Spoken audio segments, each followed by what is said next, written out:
President-elect Donald Trump is likely to pick Florida Senator Marco Rubio as his Secretary of State, two people familiar with his thinking told CNN, as he rounds out his national security team in a second term. It was not clear as of Monday night whether Trump had formally offered Rubio the role.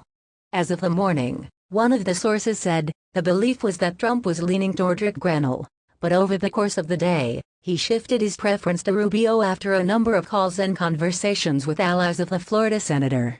Grenell served as Trump's ambassador to Germany and later as acting director of national intelligence during his first administration until an offer is formally made. Another source advised, Trump could change his mind, with Trump likely to pick Rubio as his top diplomat and, as CNN earlier reported, another China hawk in Florida Rep. Mike Waltz expected to serve as his national security advisor. Rubio's selection for the role would signal right out of the gates the president-elect's willingness to aggravate China. The New York Times first reported on Trump's expected offer to Rubio. Rubio, who was in the running to be vice president, had made it clear that he was interested in potentially joining Trump's cabinet if it was for the right role, several sources familiar with the process told CNN. Given his deep foreign policy experience and that he sits on both the Senate Intelligence Committee and the Foreign Relations Committee, the State Department seemed like a good fit for him. The senator also hails from Florida and has a close relationship with the incoming Chief of Staff, Susie Wiles. A Rubio spokesperson declined to comment on the matter. After his failed GOP presidential primary in 2016, Rubio rebuilt his image in the likeness of a populist in Washington. At the same time, he sharpened his foreign policy credentials as the leading Republican on the Senate Intelligence Committee, while building relationships in his party, across the aisle and around the globe.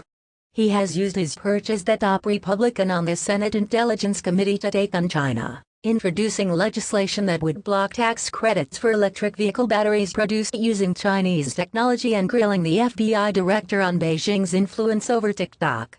Rubio, who has spent more than a decade focused on the China threat theory, was sanctioned along with 5 other US lawmakers by the Chinese government in 2020 for behaving badly on Hong Kong-related issues. Now, current and former US officials say that China is likely going to have to remove those sanctions in order to deal with him. Getting Rubio is worse for China than getting Pompeo again, said a former Trump administration official. The Chinese embassy in Washington, D.C., did not immediately respond when asked whether China would lift the sanctions currently in place on Rubio if he becomes Trump's Secretary of State. Rubio, a finalist for Trump's vice president, was a constant on the campaign trail during Trump's third presidential run.